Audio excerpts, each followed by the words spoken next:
Sa Ilocos Norte, nakatayo ang Poway Church, isang lumang simbahan na kinikilala hindi lang sa ganda nito, kundi pati sa mga kwento ng kababalaghan na bumabalot dito. Sinasabing tuwing hating gabi, may maririnig kang mga yabag, bulong, at minsan pa'y tila umiiyak na kaluluwa sa loob ng simbahan.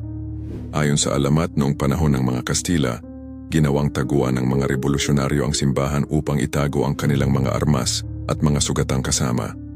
Maraming buhay ang nawala rito sa mga labanan at ang ilan sa mga kaluluwang iyon ay hindi raw matahimik.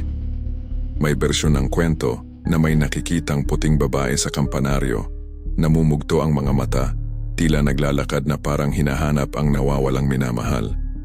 Ayon sa matatanda, ito raw ay kaluluwa ng isang dalagang ipinagkanulo at pinatay sa loob mismo ng simbahan na hanggang ngayon ay naglalakad pa rin sa mga lumang pasilyo nito.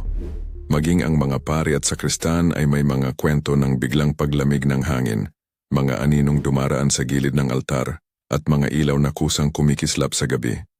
Hanggang ngayon, dinarayo ng mga mahihilig sa kababalaghan at mga turista ang Poway Church, umaasang masilayan ang misteryong bumabalot dito.